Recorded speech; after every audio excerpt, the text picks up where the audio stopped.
Hello there, people. I am your host, the Sea Monster, and welcome back to my essay video series on Monster Hunter, the 2020 film. So, back in part 1, we were discussing how the film handles its characters and story, or rather, how poorly it handles them. Anyway, for this part, we're going to talk about the world building in the film and the visual spectacle. Now, since this is a monster movie based on a video game franchise, surely the film will get those things right. Right? Oh, who am I kidding? This film manages to fail at those things too. So, now let's get into how and why.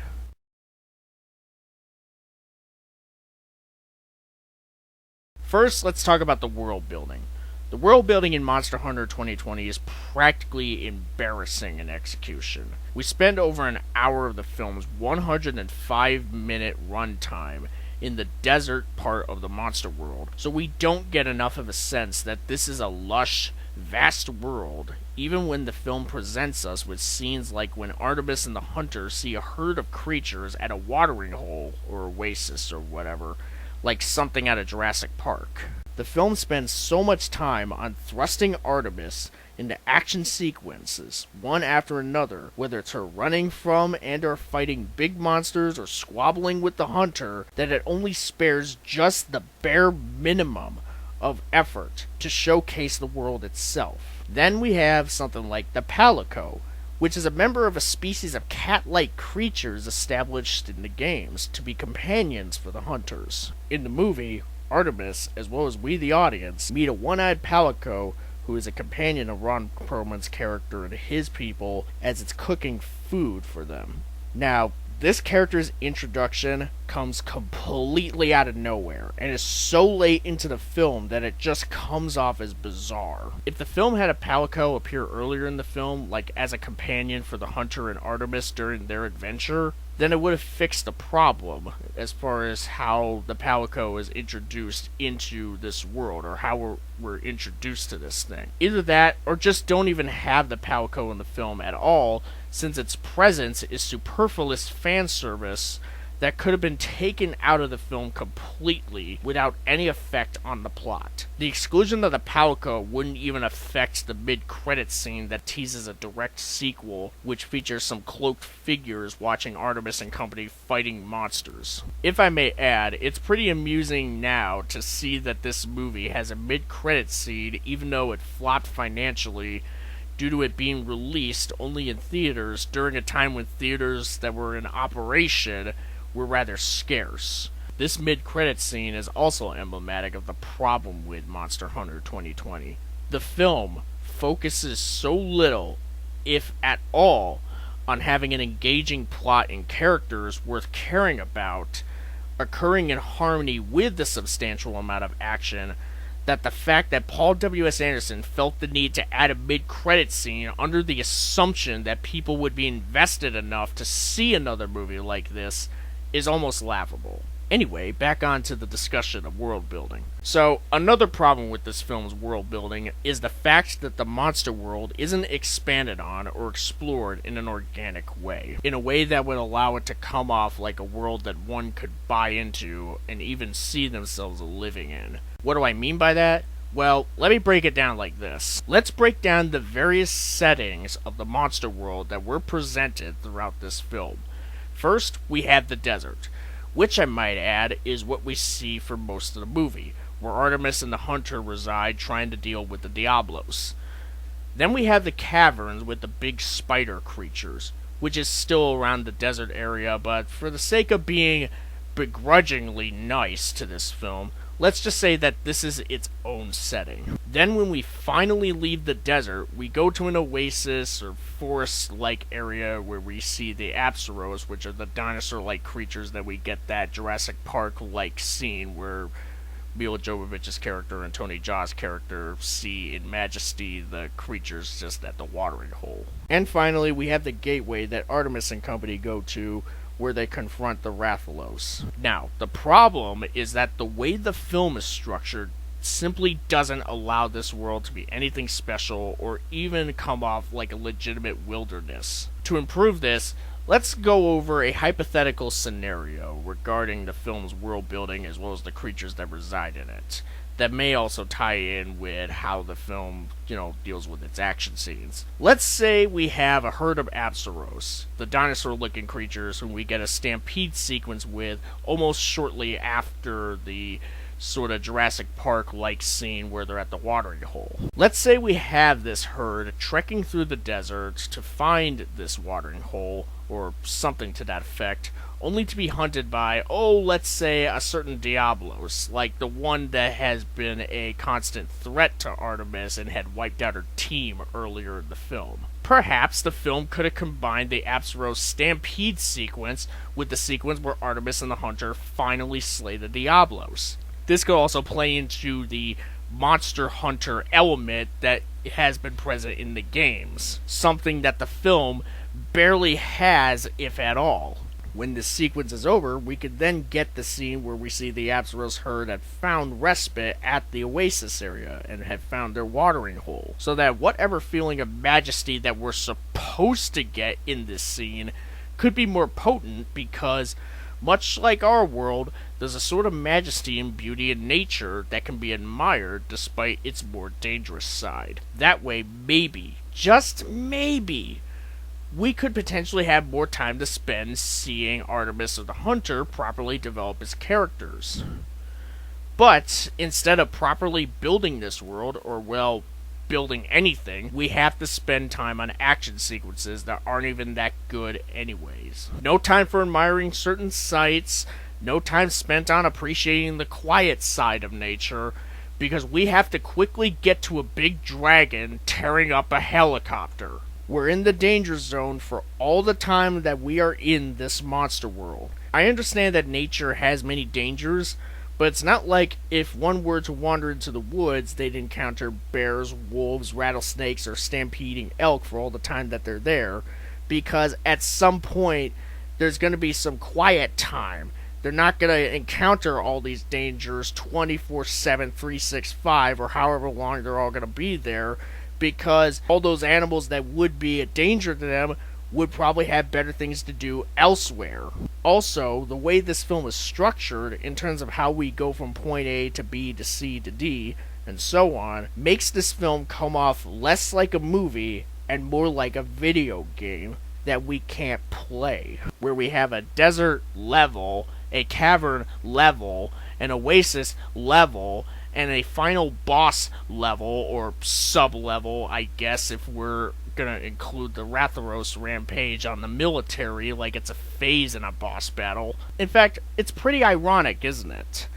A movie based on a video game coming off like a video game, and it's still a bad thing. And alas, it is true, and as a result, the film becomes a repetitive slog, with the section where the Diablos is a problem for Artemis to proceed taking until an hour into the film to resolve. And I must say again that we're talking about a 105-minute long film that takes an hour in order for what could reasonably be thought of as a first act in a movie to move into ostensibly the second act. So, after all that ranting, let's get onto the visual presentation of the movie. The CGI for the monsters is fair considering the budget that the film has, but certainly far from the best that the monster genre has to offer in recent memory. We've had sci-fi films in the past that had smaller budgets than this film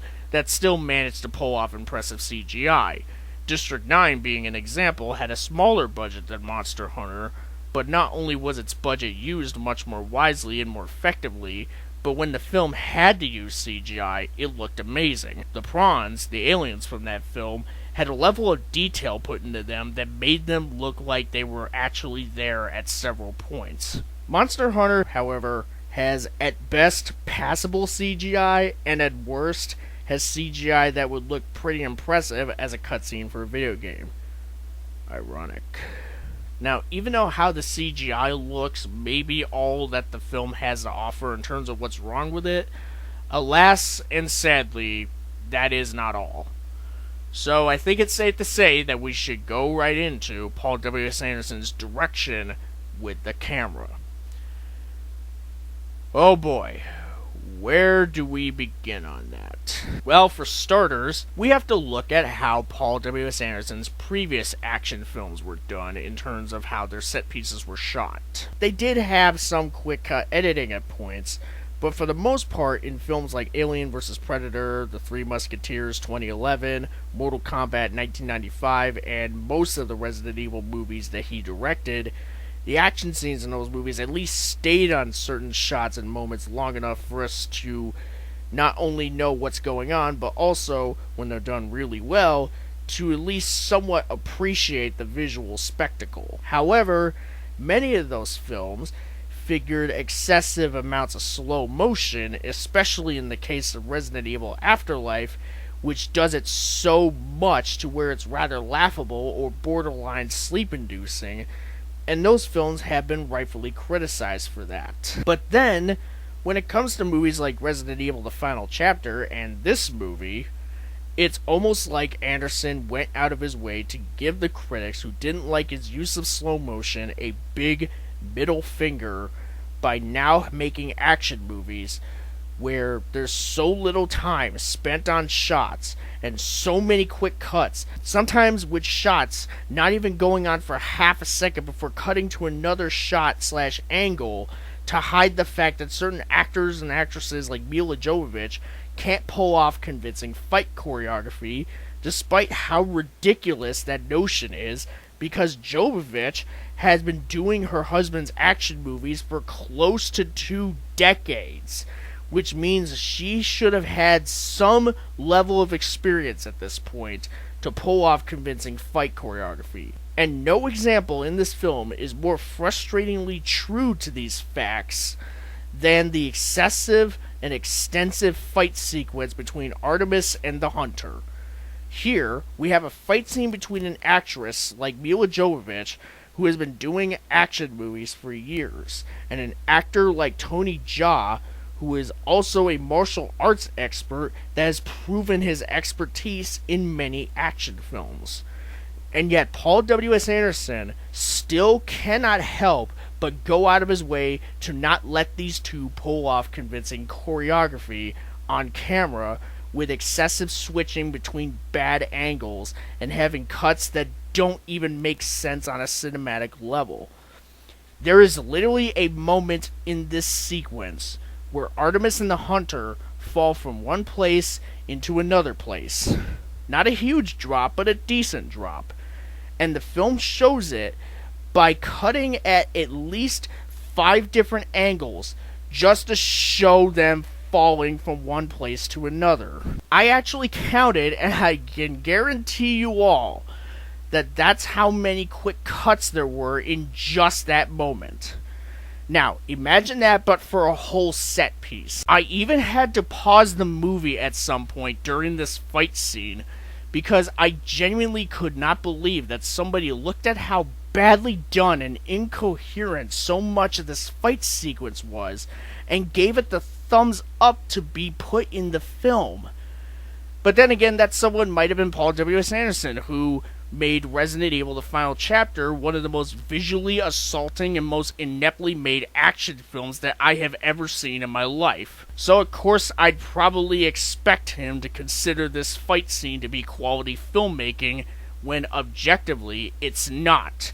Because a good fight sequence or good action sequence would not disorient an audience or leave someone like me, who is a fan of action movies, baffled and annoyed.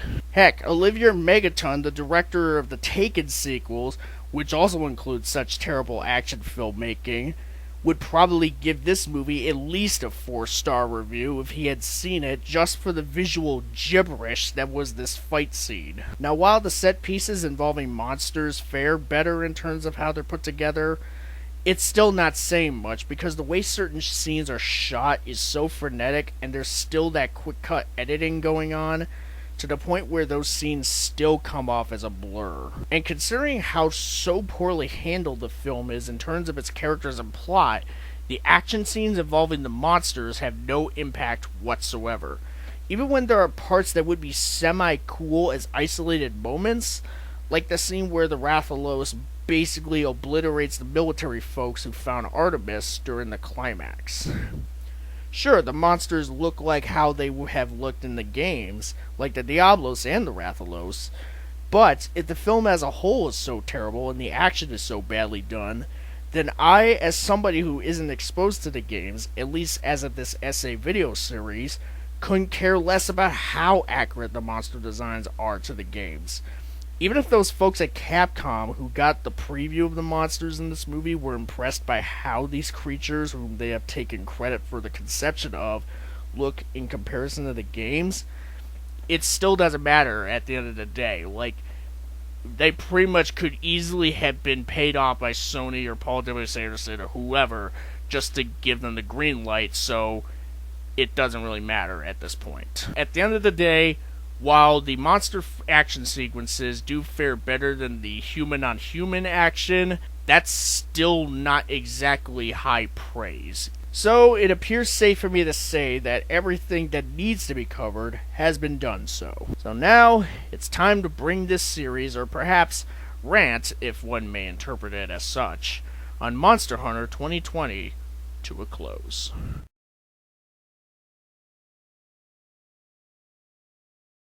To wrap things up here, I think it's best to discuss how video game movies, while still having some sizable distance lying ahead, have gotten better over time in terms of execution. Movies like Sonic the Hedgehog 2020, Tomb Raider 2018, and Detective Pikachu have proven that there are people in Hollywood who have an understanding of the respective source material and are capable of making mostly solid films out of them. Even movies like Rampage 2018, while not exactly accurate to the games in terms of certain plot details, still manages to work for the film that it was intended to be, which is a big, crazy, over-the-top disaster action movie. Monster Hunter 2020, however, comes off like a video game movie that would be made back in the mid-2000s to even 2010s, which are oddly enough when at least most of Paul W.S. Anderson's video game movie repertoire came out. Even if Anderson was into the games and found them to be cool, his movie still comes off like it was made by somebody who is perhaps more of a fan of the visuals as opposed to somebody who has a fundamental understanding of the games. But even if we're to take this film on its own merits instead of how it stacks up in comparison to the games that it's supposed to be based on, it's still such a poorly made action movie that is so lacking in character, lacking in plot with any sort of weight or intrigue, and done in such a monotonous structure that it doesn't allow for any sort of development, lacking in organic world building, and is even oh so lacking in action sequences that are coherent, engaging, exciting, or even competent. We've had many action movies over the years, like the John Wick movies, Atomic Blonde, Mad Max Fury Road, and Mission Impossible Fallout, just to name a few, that have proven that we should expect more when it comes to action sequences that are meant to make people's jaws drop. Which makes it even more frustrating when people like Paul W.S. Anderson make movies like this and Resident Evil Final Chapter, which come off as being under the impression that frenetic filmmaking, done to the point where people would barely, if at all, have a clue of what's going on, is good filmmaking. Long story short, Monster Hunter is not only a film that I personally despise for continuing the trend of video game movies that squander the potential of their source material, as well as continuing the trend of bad action movies made by people who seem to bafflingly think that people want to be totally unable to follow what's happening in something like a hand-to-hand fight scene, but it is also objectively bad in terms of filmmaking, both on a technical level and in a fundamental level in terms of story, plot, characters, and so on. Well, that just about does it for me here. Thank you so much for watching, and I'd like to thank you all for sticking with me for this series, and for continuing to follow me for those who have stuck with me since the start of this channel. I definitely wanted to take some time to let this film marinate in my brain to where I could properly tackle it and give you all the best that I could in discussing where I stand on this movie. And that is an approach that I am keen on doing for all projects of mine going forward. So, even though I have some ideas of what to do next, it's hard to say at this point when my next project will be released. I will post an announcement for that down the road. Of course, if you found this essay video series to be worthwhile and want to see what else I have in store, then subscribing to the channel will certainly help if you wish to keep a lookout for the content that is to come. Again, thank you for watching, and until my next project or video or such thing, I will see you all later.